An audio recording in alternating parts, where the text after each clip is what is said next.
মুক্ত হয়ে যায়। ওই হাসরের ময়দান কঠিন দিন হবে। ওই দিন যে আপনার কেউ কারো হবে না, আপনাকে যে মারা যেতে হবে, কবরে যে আপনাকে যেতে হবে, হাসরের ময়দানে যে আপনাকে উঠতে হবে। আল্লাহর নবী বলেছে সাহাবারা, যতই কঠিন আপনার বলা হচ্ছে হাসরের ময়দান হোক, 7 শ্রেণীর আল্লাহর বান্দা বান্দির উপরে আমার আল্লাহ আপনার বলে হচ্ছে খুশি হয়ে তাদেরকে আরশের নিচে জায়গা দেবে। জোরে বলুন সুবহানাল্লাহ। 1 নম্বরে কারা হবে? আল্লাহর নবী বলেছে 1 নম্বরে হবে ইমামুল আদিল, ন্যায়পরায়ণ দেশের নেতা, ন্যায়পরায়ণ দেশের আপনার বলা হচ্ছে নেতা যিনি হবে, দেশের শাসক যিনি হবে, জনকল্যাণমূলক নেতৃত্ব দেবে, জনগণের উপকার করবে। আল্লাহর নবী পবিত্র জবান দ্বারা বলেছে, এ সাহাবারা, আল্লাহর কোন বান্দা বান্দি জনগণের নেতৃত্ব যদি দেয়, আর নেতৃত্বটা জনকল্যাণমূলক যদি হয়, জনগণের উপকারের জন্য যদি হয়, ওই নেতৃত্ব দেওয়াটা আপনার বলা হচ্ছে খারাপ না। কারণ রাজনীতি করেন ভালো করেন, কিন্তু রাজনীতিতে যেন জনকল্যাণ থাকে। নবী বলেছে ওই নেতার নেতৃত্ব যদি জনকল্যাণমূলক কোনো কাজ থাকে, ওই নেতার জায়গা আমি বলছি রাসূলুল্লাহ আরশের নিচে হবে। আর এখন নেতা হতে পারলে যা মারার মার পরে হিসাব হবে, মিনিকেট আসলে তার খাতায় ঢুকবে। কিছুদিন আগে ঘর সার্ভে হচ্ছিল, সার্ভে বলছে ঘর হবে, ঘর হবে। আপনার বলা হয়েছে ইঞ্জিনিয়ার এসেছিল, এসেছিল না, সার্ভে করা হলো, যার আপনার বলা হচ্ছে বাড়ি পাকা হবে তাকে বাড়ি দেওয়া হবে না। আর এখন দেখা যাচ্ছে দোতলা বাড়িতেও টাকা ঢুকছে। এটা কোন অ্যাকাউন্টে থেকে ঢুকলো আমার ব্রেনে ঢোকে না। সার্ভে করে গেল কোন কানা, কানা দেখতে পেল না কি করে। পৃথিবীর জমিনে এই রকম ঘটনা ঘটছে কিনা নেতৃত্ব দেওয়া ঠিক নয়। কলকাঠি জুড়ে দিয়েছে, গরিব তুই গরিবই থাকবি, দোতলা আপনার ঘর পাবে, দোতলার বাড়িতে আপনার ভাতা হবে, দোতলার আপনার বাড়িতে চাকরি হবে। এতিম যারা তারা পাবে না, বিধবা যারা ভাতা হবে না, যাদের 60 পার হয়ে গেছে এরা আপনার ভাতা পাবে না, যারা আপনার যুবক আছে এদেরকে আপনার ভাতা দেওয়া হবে।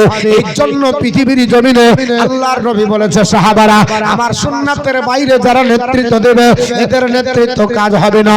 কিয়ামতের দিন নেতাদেরকে আল্লাহ পাক আপনার বলা হয়েছে তাদের জিহ্বাতে আপনার পেরেক মেরে এদেরকে আপনার টেনে নেওয়া বলা হবে, টানতে জাহান্নামে নিয়ে যাওয়া হবে।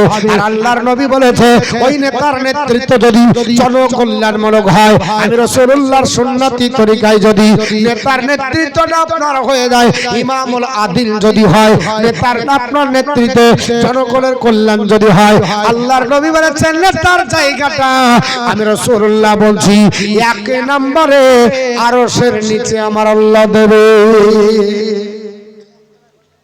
হ্যাঁ, কোথায় দিবে? আরশের নিচে। আর এত করে ইঞ্জিনিয়ার দেখে সার্ভে হলো, তারপরে দোতলা বাড়িতে ঘর ঢুকছে গো। আমাকে একজন বলছে হুজুর আজ আপনার ওখানে যাওয়া হবে না। বলে কেন?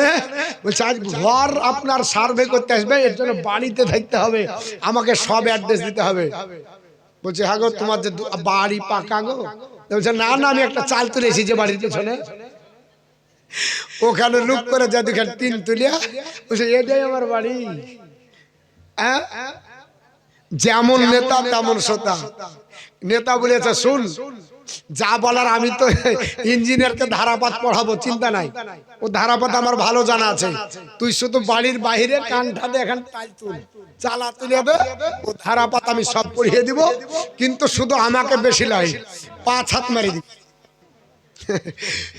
একটা আপনার 5 হাত মেরে দিবি, বাস 5 হাত। বলছেন তো আমাদের গ্রামের টাকা আপনার বাড়ি ঢুকেনি, 2 বছর আগে সব হাত মেরে দিয়েছে। এখন বোঝা যাচ্ছে কে কে মেরেছে। আগেই টাকা দিয়েছে। হ্যাঁ, কোন পাগলা বললেছে ঘর পাওয়ার জন্য টাকা লাগে? আপনি নিজে দিয়েছেন টাকা, অন্যায় করেছেন। আর আপনার বলা হচ্ছে যে নেতা নিচ্ছে সেও হারাম করছে, আপনিও হারাম করছেন। যদি সত্যি সরকার টাকা দিয়ে থাকে তা আপনাকে বেছে বেছে টাকা দিবে, আপনি কেন এত আগ্রহী? আপনি নেতার কাছে যাচ্ছেন চাইতে? পৃথিবীর জমিনে এর জন্য বলা হয়েছে যে ইমামুল আদিল যিনি হবে ওর জায়গা আরশের নিচে হবে। আর এখন বর্তমানে আদিল নাই।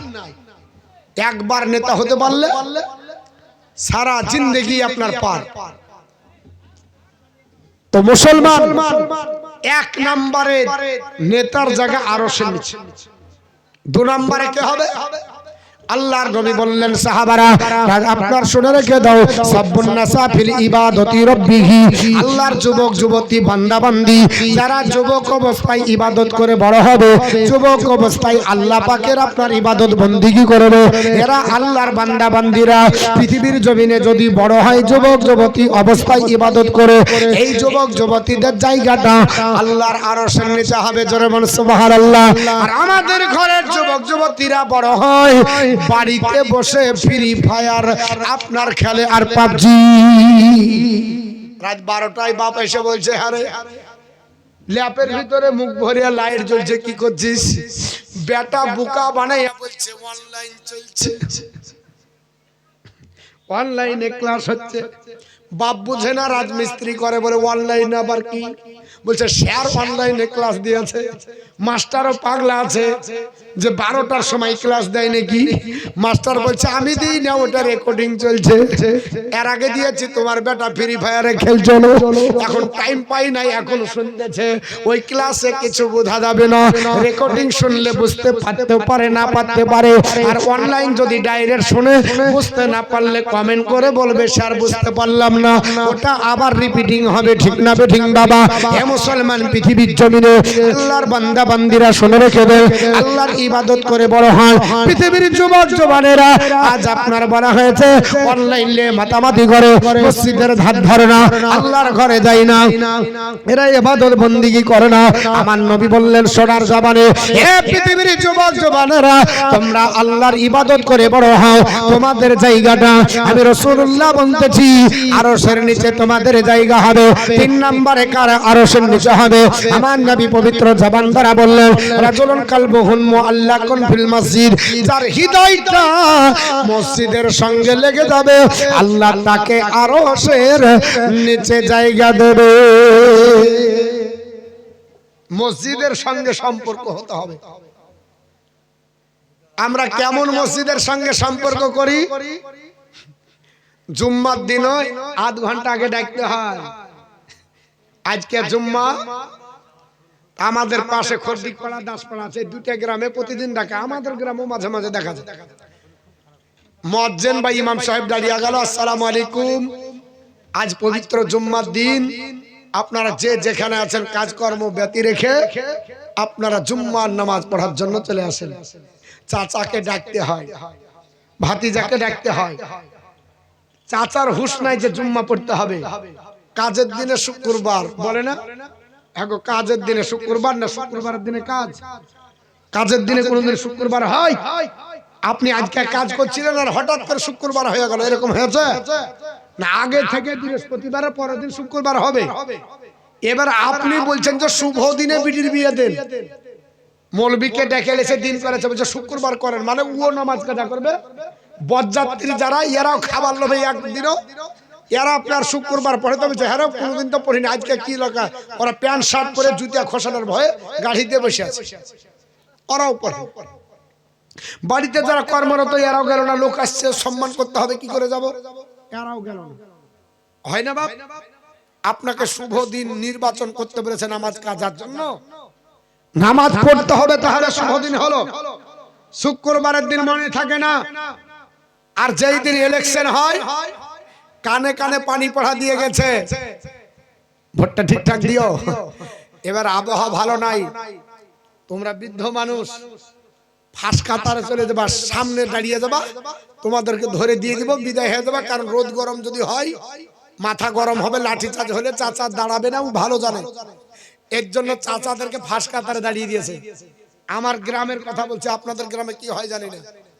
আমার গ্রামে এক কর্মী বলছে হুজুর সব দিন জালসা হয়, ইলেকশনের দিন হয় না। বলছে না, ফ্রিতেও নিবে না। আমি যদি বলি মাইক ভাড়া দিব তাও নিবে না, ওই দিন নিবে না।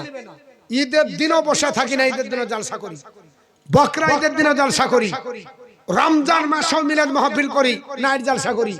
কিন্তু কি নসিব খারাপ, ইলেকশনের দিন নেয় না, একটাও নিবে না। যদি বলি ফ্রিতে করবো নিবে না, ইলেকশনের দিন কেউ জলসা নেয় না। তো বলছে যে আপনি একটু ফার্স্টে চলে আসবেন, আপনার টিপকে দিয়ে চলে যাবেন, ভোটটা দিয়ে চলে যাবেন। আমি ফজরের নামাজের পর 7টার সময় যে দেখছি আমাদের আপনার কাতার মোটামুটি 100 মিটার পার, একবারে আপনার ফাঁকা জায়গাতে চলে গেছে। আমার তো মাথা খারাপ, এখনো পোলিং শুরু হয়নি, 7টা বাজছে, আর 100 মিটার পরে আমার লাইন। এই তো পার করতে গেলে জোহর হবে, আমি গাড়ি ঘুরিয়ে পালাবো। একজন ধরে বলছে কি ব্যাপার, পালাচ্ছেন কেন? বলছি না পরে আসবো, রাত 8টায় আসবো। কেন চিন্তা না, আপনাকে ফার্স্ট কাতারে ভরে দিচ্ছি, চলেন। একবারে ধরিয়া স্কুলের সামনে কাতারে দাঁড়িয়ে বলছে যাহা গেট খুলবেন আপনি সঙ্গে সঙ্গে দিবেন, যাহা গেট খুলবে আপনাকে ফার্স্ট কাতারে দেওয়া হবে। মুসলমান বলার উদ্দেশ্য হলো পৃথিবীর জমিনে ওখানে যে দেখছি সব বাতের ব্যথার চাচা গেলা ফার্স্ট কাতারে। বাতের ব্যথা জিজ্ঞেস করছে চাচা ভোট দিতে এসেছেন কখন? বলছে ফজর পড়ে এসেছি, উঠতে পারছি না। ওই কখন শুরু হবে ট্যাংলিয়া লড়তে পারে না। চাচা রাত্রি হলে বাতের ব্যথা দেখাই, আপনার বলে আছে রাতকানা দেখাই। নারে তাকবীর, জোরে বলেন নারে তাকবীর, নারে সালাত। মাশরাকাল হযরত উলামায়ে আহলে সুন্নাত প্রধান বক্তা আগমন, আপনাদের প্রধান বক্তা আসছে। ইনশাআল্লাহ আপনারা দোয়া তাদের নিবে, তার দোয়া নেবেন এবং তাকে আপনার বলা হচ্ছে